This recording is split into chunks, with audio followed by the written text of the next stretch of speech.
Right, I've looked it up now. Isaiah. This book relates to a period of some 300 years. Chapters 139 are set in the closing years of the Northern Kingdom, etc. It goes on. In the final section of the book, which is set in the period after the temple had been rebuilt, there is evidence that the new community is in danger of slipping back into old patterns of behavior. Alongside warnings is a vision of the greatness of God and his plans for the blessing of the Jews, and through them of all nations. Right, so this is then the section I wanted. This is continuing with to fasting. If you do away with the yoke of oppression, with the pointing finger and malicious talk, and if you spend yourselves on behalf of the hungry and satisfy the needs of the oppressed, the oppressed, then your light will rise in the darkness, and your night will become like the noonday. The Lord will guide you always. He will satisfy your needs in a sun-scorched land, and will strengthen your frame. You will be like a well-watered garden, like a spring whose waters never fail. Your people will rebuild the ancient ruins and will raise up the age-old foundations. You will be called repairer of broken walls, restorer of streets with dwellings. So amen to that. Now, that's the point. Oh, so these lads with the billionaires, there were however many now, and they... Oh, I lost half. I only had... I'm down to my last 150 billion. I had 300 billion. Oh, please cry a big tear for me. Well, this world we live in is focused on materialism, for heaven's sake.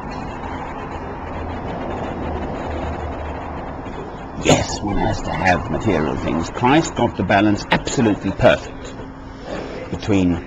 he fed the 5,000, the loaves and the fishes, the two parables, and feeding the 4,000.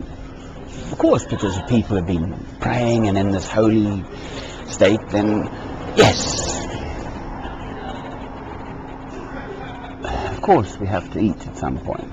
Yes, I know about this, that you're in a sort of spiritual frame of mind and you just don't even think of food.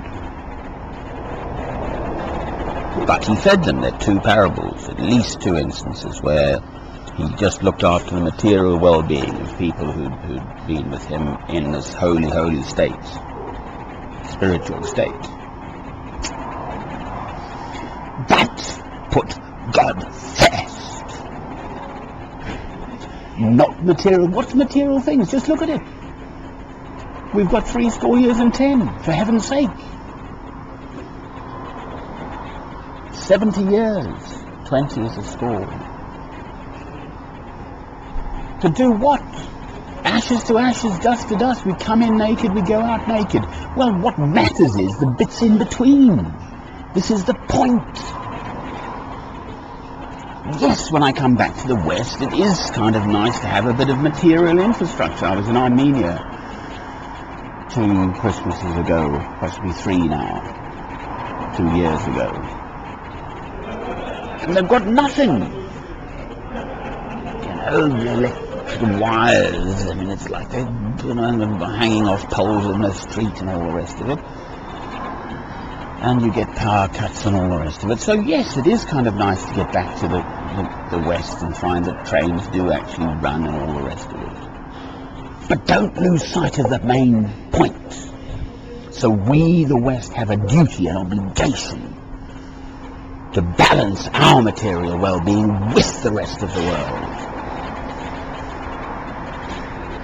And we haven't done that.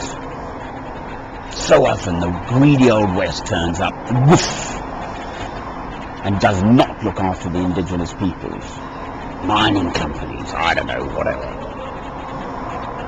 Just come to mind, I love you, my Lord, with all my heart and all my soul and all my mind and all my strength.